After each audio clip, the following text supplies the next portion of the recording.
ಬ್ರಾಹ್ಮಿ ಮುಹೂರ್ತ ಅಂದ್ರೆ ಏನು? ಬ್ರಾಹ್ಮಿ ಮುಹೂರ್ತದಲ್ಲೇ ಯಾಕೆ ಎಚ್ಚರಗೊಳ್ಳಬೇಕು ಇರುತ್ತೆ.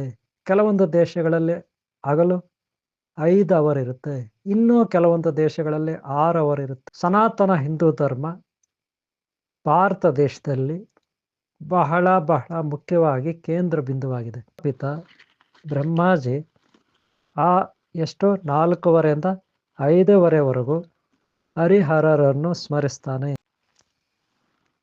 ಓಂ ಶಾಂತಿ ವೀಕ್ಷಕರೇ, ಅಭಿಮಾನಿಗಳೇ, ಗುರುಮಕ್ಕಳೇ, ಭಕ್ತರೇ, ನಿಮ್ಮೆಲ್ಲರುಗಳದಾಗಲಿ. ಬ್ರಾಹ್ಮಿ ಮುಹೂರ್ತದಲ್ಲಿ ಎಚ್ಚರಗೊಂಡು ಧ್ಯಾನ, ತಪಸ್ಸು, ಯೋಗ, ಜಪ ತಪ ಮಾಡಬೇಕು ಅಂತ ಕೆಲವೊಂದು ಮಹಾತ್ಮರು ಮಹಾಮಹತೆಯರು ತಿಳಿಸ್ಕೊಟ್ಟಿದ್ದಾರೆ. ಬ್ರಾಹ್ಮಿ ಮುಹೂರ್ತ ಅಂದ್ರೆ ಏನು? ಬ್ರಾಹ್ಮಿ ಮುಹೂರ್ತದಲ್ಲೇ ಯಾಕೆ ಎಚ್ಚರಗೊಳ್ಳಬೇಕು, ಆಗಲೇ ಯಾಕೆ ನಾವು ಎಚ್ಚರಗೊಂಡು ಧ್ಯಾನ, ತಪಸ್ಸು, ಯೋಗ ಮಾಡಬೇಕು? ಇದನ್ನು ನಾವು ಇವತ್ತು ಸ್ವಲ್ಪ ಮಾಹಿತಿ ತಿಳ್ಕೊಳ್ಳೋಣ. ವೀಕ್ಷಕರೇ ಗಮನಿಸಿ, ಸೂರ್ಯೋದಯ ಆಗುತ್ತೆ. ಸೂರ್ಯ ಉದಯ ಆಗೋದು ಮುಂಜಾನೆ. ಕೆಲವೊಂದು ದೇಶಗಳಲ್ಲಿ ಮುಂಜಾನೆ. ಯಾವುದೇ ದೇಶದಲ್ಲಿ ಸೂರ್ಯ ಉದಯ ಆದರೆ ಅದನ್ನು ಮುಂಜಾನೆ ಅಂತಾರೆ. ಅದೇ ಸೂರ್ಯ ಸಂಜೆ ಸೂರ್ಯ ಅಸ್ತ ಆದರೆ, ಅಂದರೆ ಅಸ್ತಂಗತ ಆದರೆ, ಕಾಣದೆ ಆದರೆ ಅದನ್ನು ಸೂರ್ಯಾಸ್ತ ಅಂತಾರೆ. ಕೆಲವೊಂದು ದೇಶಗಳಲ್ಲಿ ಹಗಲು ಕೇವಲ 1 ಅವರ್ ಇರುತ್ತೆ. ಕೆಲವೊಂದು ದೇಶಗಳಲ್ಲಿ ಹಗಲು 2 ಅವರ್ ಇರುತ್ತೆ.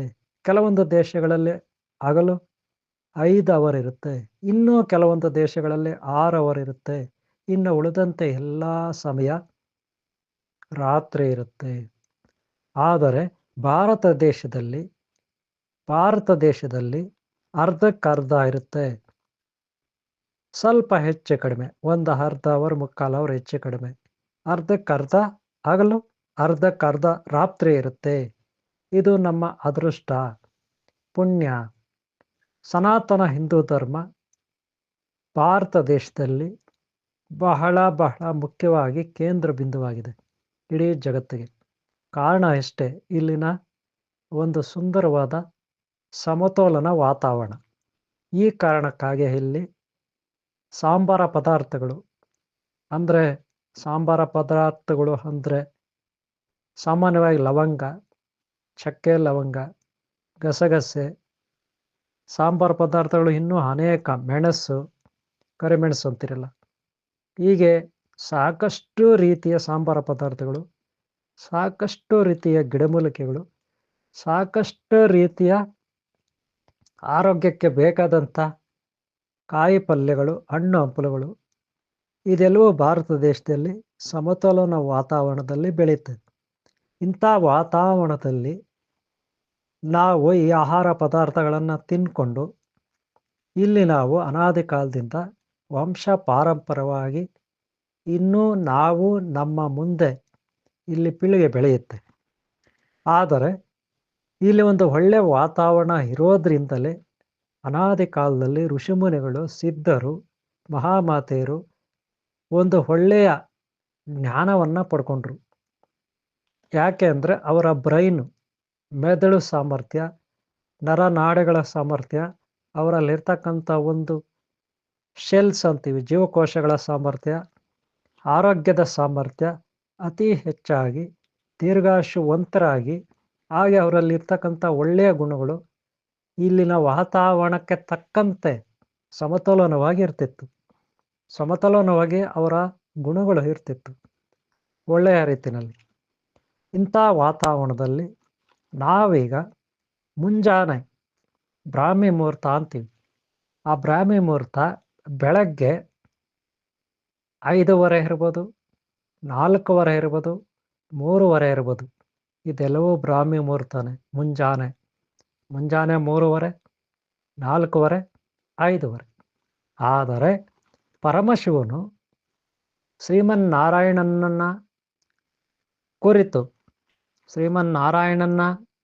ಕುರಿತು ರಾತ್ರಿ 2 ಗಂಟೆಗೆ ಶ್ರೀಮನ್ನಾರಾಯಣನನ್ನು ಪರಮಶಿವನು ಧ್ಯಾನ ಮಾಡ್ತಾನೆ. ಆ 2 ಗಂಟೆ ರಾತ್ರಿನಲ್ಲಿ ಬಹಳ ಬಹಳ ಪ್ರಶಾಂತವಾದ ವಾತಾವರಣ ಇರುತ್ತೆ.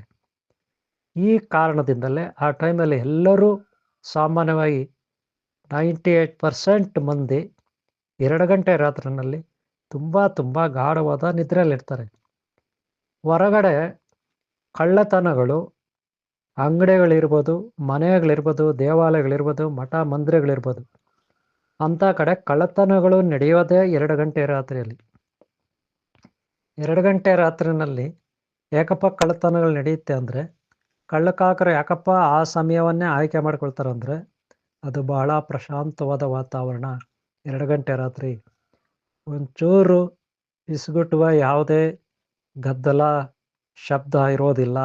ಅಂತಹ ಸಮಯದಲ್ಲಿ ಕಳ್ಳಕಾಕರು ಇದೇ ಸಿಕ್ಕಿದ್ದೇ ಚಾನ್ಸ್ ಅಂತೇಳಿ ಆ ಸಮಯದಲ್ಲಿ ದರೋಡೆ ಮಾಡ್ತಾರೆ, ಕಳ್ಳತನ ಮಾಡ್ತಾರೆ. ಯಾಕೆ ಅಷ್ಟು ಪ್ರಶಾಂತವಾಗಿ 2 ಗಂಟೆ ರಾತ್ರಿ ಇರುತ್ತೆ ಅಂದರೆ, ಅದು ಒಂದು ಒಳ್ಳೆಯ ಆ ಶಿವನ ಮುಹೂರ್ತ, ಸದಾಶಿವನ ಮುಹೂರ್ತ, ಯೋಗೀಶ್ವರನ ಆದಿಯೋಗಿ ಮುಹೂರ್ತ ಅದು. ಆ ಆದಿಯೋಗಿ ಪರಮಶಿವನು ಆ ಸಮಯದಲ್ಲಿ 2 ಗಂಟೆ ರಾತ್ರಿನಲ್ಲಿ ಶ್ರೀರಾಮ ಶ್ರೀಮನ್ನಾರಾಯಣನನ್ನು ಧ್ಯಾನ ಮಾಡ್ತಾನೆ. ಆಗಂತೂ ಧ್ಯಾನ ಮಾಡಿದ್ರೆ ಒಂದು ಅರ್ಧ ಅವರು 1 ಅವರು 2 ಗಂಟೆ ರಾತ್ರಿನಲ್ಲಿ ಬಹಳ ಪ್ರಶಸ್ತವಾದ ವಾತಾವರಣ ಇರುತ್ತೆ. ಇದನ್ನು ನಾವು ಮೊದಲ ಹಂತದ ಬ್ರಾಹ್ಮಿ ಮುಹೂರ್ತ ಅಂತೀವಿ. ಇನ್ನು 2ನೇ ಹಂತದ ಬ್ರಾಹ್ಮಿ ಮುಹೂರ್ತ 3:30ಯಿಂದ 4:30 ಇರುತ್ತೆ ಮುಂಜಾನೆ. ಅದನ್ನು ನಾವು 2ನೇ ಹಂತದ ಬ್ರಾಹ್ಮಿ ಮುಹೂರ್ತ ಅಂತೀವಿ. ಆ ಸಮಯದಲ್ಲಿ ಶ್ರೀಮನ್ನಾರಾಯಣನು ಪರಮಶಿವನನ್ನು ಧ್ಯಾನಿಸ್ತಾನೆ. 3:30ಯಿಂದ 4:30 ಒಳಗೆ ಶ್ರೀಮನ್ನಾರಾಯಣನು ಪರಮಶಿವನನ್ನು ಕುರಿತು ಧ್ಯಾನ ಮಾಡ್ತಾನೆ.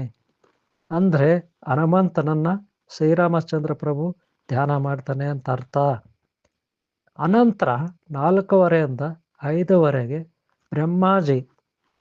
ಬ್ರಹ್ಮಾಜಿ ಸರ್ವ ಪ್ರಾಣಿಗಳನ್ನು, ಸರ್ವ ಲೋಕಗಳನ್ನು ಸೃಷ್ಟಿ ಮಾಡಿದ ಪ್ರಜಾಪಿತ ಪರಮಪಿತ ಬ್ರಹ್ಮಾಜಿ ಆ 4:30ಯಿಂದ 5:00ವರೆಗೂ ಹರಿಹರರನ್ನು ಸ್ಮರಿಸ್ತಾನೆ. ಅನಂತರ 5:30ಯಿಂದ 6:00ವರೆಗೆ ದೇವತೆಗಳೆಲ್ಲರೂ ಎಚ್ಚರಗೊಳ್ತಾರೆ. ಇವರು ತ್ರಿಮೂರ್ತಿ ತ್ರಿಮಾತೆಯರನ್ನು ಸ್ಮರಿಸ್ತಾರೆ ದೇವತೆಗಳು. ಅನಂತರ 5:30ಯಿಂದ 6:00 ಆಯಿತು. ಈಗ 6:30ಯಿಂದ 7:00 ಒಳಗೆ ಮನುಷ್ಯರಾದ ನಾವು, ಪ್ರಾಣಿಗಳು, ಪಕ್ಷಿಗಳು, ಗಿಡ ಮರ ಬಳ್ಳಿಗಳು ಇವೆಲ್ಲವೂ ಸಹ ದೇವತೆಗಳನ್ನು ನಾವು ಆರಾಧಿಸ್ತೀವಿ. ಮನುಷ್ಯರಾದ ನಾವು 6:30ಯಿಂದ 7:00ವರೆಗೆ ಬೆಳಗ್ಗೆ ನಾವು ದೇವತೆಗಳನ್ನು ಆರಾಧಿಸ್ತೀವಿ, ಪೂಜಿಸ್ತೀವಿ. ಆಗಲೇ ದೇವಾಲಯಗಳು, ಮನೆಗಳಲ್ಲಿ, ಮಠ ಮಂದಿರಗಳಲ್ಲಿ ನಾವು ದೇವರ ವಿಗ್ರಹಗಳನ್ನು ಶುದ್ಧಿ ಮಾಡಿ, ದೇವತಾ ಕಾರ್ಯಗಳಲ್ಲಿ ಅಲಂಕಾರ ಮಾಡಿ ದೇವತೆಗಳನ್ನು ನಾವು ಪೂಜೆ, ಅಭಿಷೇಕ, ಹೋಮ ಇತ್ಯಾದಿಗಳನ್ನು ಮಾಡ್ತೀವಿ. ಹಾಗೆ ಸೂರ್ಯ ನಮಸ್ಕಾರ ಇತ್ಯಾದಿಗಳನ್ನು ಮಾಡ್ತೀವಿ. ಈ ರೀತಿ ನಾವು 7:30 ಒಳಗೆ ಎಲ್ಲವನ್ನು ನಾವು ಭಕ್ತಿ ಮಾರ್ಗದಲ್ಲಿ ಮುಗಿಸ್ತೀವಿ. ಇದನ್ನು ನಾವು ಬ್ರಾಹ್ಮಿ ಮುಹೂರ್ತ ಅಂತ ಕರಿತೀವಿ. ಅನಂತರ 7:30 ಮೇಲೆ ಸೂರ್ಯ ನೆತ್ತಿಗೆ ಏರ್ತಾ ಹೋಗ್ತಾನೆ. ನೆತ್ತಿಗೆ ಏರ್ತಾ ಇದ್ದರೆ ಸೂರ್ಯ ಬಿಸಿಲು ತಾಪ ಹೆಚ್ಚಾಗ್ತಾ ಹೋಗುತ್ತೆ. ಅನಂತರ ಅತಿಯಾದ ಬಿಸಿಲಾಗುತ್ತೆ, ತುಂಬ ಬಿಸಿಲಾಗುತ್ತೆ, ಮಧ್ಯಾಹ್ನ ಆಗುತ್ತೆ. ಅನಂತರ ಮತ್ತೆ ಸೂರ್ಯ ಅಸ್ತದ ಕಡೆ ಸಾಗ್ತಾನೆ. ಹೀಗೆ ಮತ್ತೆ ಸಂಜೆ 5:00ವರೆಗೆ ಮತ್ತೆ ನಮಗೆ ಒಂದು ಒಳ್ಳೆ ಮುಹೂರ್ತ ಸಿಗುತ್ತೆ. 5:00ವರೆಗೆ ಸಂಜೆ ಸೂರ್ಯ ಅಸ್ತಾಗ ಸಮಯದಲ್ಲಿ. ಅನಂತರ 6 ಗಂಟೆಗೆ ನಾವು ಪೂಜೆ ಮಾಡ್ತೀವಿ. ಇಷ್ಟೊತ್ತಿನಲ್ಲಿ ಏನು ಸೂರ್ಯ ಭಗವಾನ ಇದ್ದಾನೆ, ಸೂರ್ಯ ಭಗವಾನನ ಪುತ್ರರು ಅಶ್ವಿನಿ ಕುಮಾರರು ಬೆಳಗ್ಗೆ 7:30 ಮೇಲೆ ಸಂಜೆ 5:30 6 ಗಂಟೆ ಒಳಗೆ ಅಶ್ವಿನಿ ಕುಮಾರರು ತಮ್ಮ ಯಾತ್ರೆಯನ್ನು ಕೈಗೊಂಡಿರ್ತಾರೆ ಆಕಾಶ ಮಾರ್ಗದಲ್ಲಿ. ಅವರು ಯಾರ್ಯಾರು ಪೂಜೆ ಮಾಡ್ತಾರೆ, ಯಾರ್ಯಾರು ತಪಸ್ಸು ಮಾಡ್ತಾರೆ, ಯಾರ್ಯಾರು ಧ್ಯಾನ ಮಾಡ್ತಾರೆ, ಯಾರ್ಯಾರು ಅರ್ಚನೆ ಮಾಡ್ತಾರೆ, ಯಾರ್ಯಾರು ಹೋಮ ಮಾಡ್ತಾರೆ, ಯಾರ್ಯಾರು ಪುಣ್ಯಕರ್ಮಗಳನ್ನು ಮಾಡ್ತಾ ಆ ದೇವತೆಗಳಲ್ಲಿ ಬೇಡ್ಕೊಳ್ತಿರ್ತಾರೆ, ಅದನ್ನೆಲ್ಲ ಗಮನಿಸ್ತಾ ಅವರು ಪೂರ್ವದಿಂದ ಪಶ್ಚಿಮಕ್ಕೆ ಸಾಗ್ತಿರ್ತಾರೆ. ಪೂರ್ವದಿಂದ ಪಶ್ಚಿಮಕ್ಕೆ ಅವರು ಬೆಳಗ್ಗೆ 7:30ಯಿಂದ ಸಾಗ್ತಿರ್ತಾರೆ. ಸಂಜೆ 7 ಗಂಟೆವರೆಗೂ ಅವರು ಸಾಗ್ತಿರ್ತಾರೆ. ಅವರು ಸಾಗುವ ಮಾರ್ಗದಲ್ಲಿ ಆಶೀರ್ವಾದ ಮಾಡಿ ತಥಾಸ್ತು ತಥಾಸ್ತು ತಥಾಸ್ತು ಅಂತೇಳಿ ಹೋಗ್ತಿರ್ತಾರೆ. ಈ ಕಾರಣದಿಂದ ನಾವು ಬೆಳಗ್ಗೆ 7:30ಯಿಂದ ಸಂಜೆ 7:30ವರೆಗೂ ಒಳ್ಳೆಯ ಮನಸ್ಸಿಂದ, ಒಳ್ಳೆಯ ಭಕ್ತಿ ಭಾವದಿಂದ ನಮ್ಮ ಬಾಯಲ್ಲಿ ಬರುವ ಪ್ರತಿ ಮಾತು ಒಳ್ಳೆಯ ಮಾತಾಗಿರಬೇಕು. ಸಂಸ್ಕಾರವಂತ, ಒಳ್ಳೆಯ ಸಂಸ್ಕಾರವಂತ ಮಾತುಗಳು ನಮ್ಮ ಬಾಯಿಂದ ಬರಬೇಕು.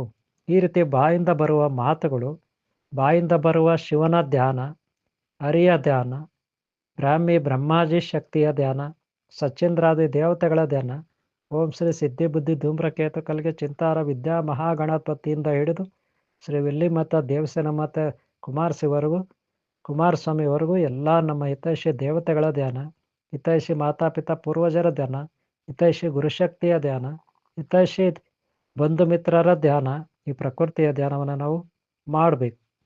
ಹಾಗೆ ನಮಗೆ ಇಷ್ಟವಾದ ಸರಳವಾದ ಸುಂದರವಾದ ಜೀವನಕ್ಕಾಗಿ ಎಷ್ಟು ಬೇಕೋ ಅಷ್ಟನ್ನು ಬೇಡ್ಕೋಬೇಕು. ಇದಕ್ಕೆ ಅಶ್ವಿನಿ ಕುಮಾರರ ಆಶೀರ್ವಾದ ಖಂಡಿತ ಇರುತ್ತೆ. ಸರ್ವ ಗುರು ದೈವದ ಆಶೀರ್ವಾದ ಖಂಡಿತ ಇರುತ್ತೆ. ಮಾತಾಪಿತಾ ಪೂರ್ವಶಕ್ತಿ ಬಂಧು ಮಿತ್ರರ ಸಹಕಾರ ಆಶೀರ್ವಾದ ಖಂಡಿತ ಇರುತ್ತೆ. ಈ ರೀತಿ ನಾವು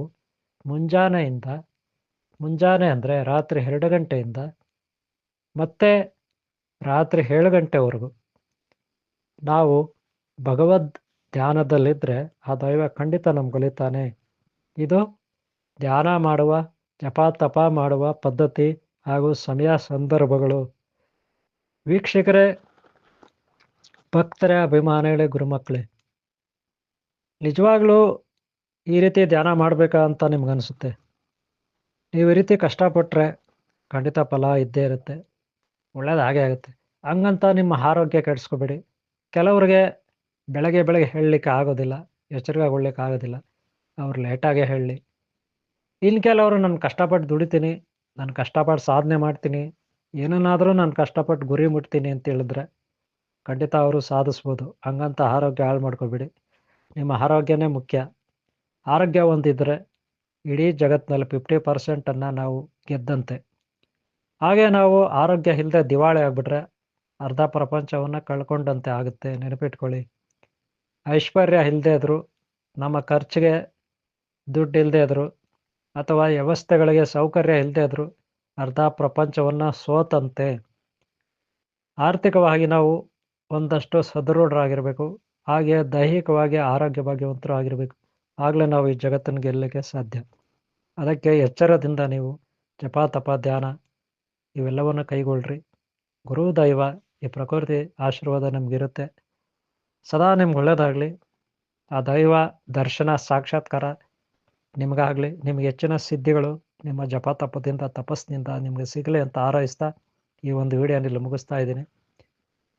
ಮುಂಜಾನೆ ಜಪ ತಪ ಧ್ಯಾನ, ಬ್ರಾಹ್ಮಿ ಮುಹೂರ್ತ ಜಪ ತಪ ಧ್ಯಾನ ಈ ಒಂದು ವಿಡಿಯೋನಲ್ಲಿ ಮುಗಿಸ್ತಾ ಇದ್ದೀನಿ. ಈ ವಿಡಿಯೋ ನಿಮ್ಗೆ ಇಷ್ಟ ಆದರೆ ಒಂದು ಲೈಕ್ ಮಾಡಿರಿ. ಹಾಗೆ ಹಿಂದಿನ ಭಾಗಗಳು ನೋಡಿ, ಮುಂದಿನ ಭಾಗಗಳು ನೋಡಿ. ಸದಾ ನಿಮ್ಗೆ ಒಳ್ಳೆಯದಾಗಲಿ.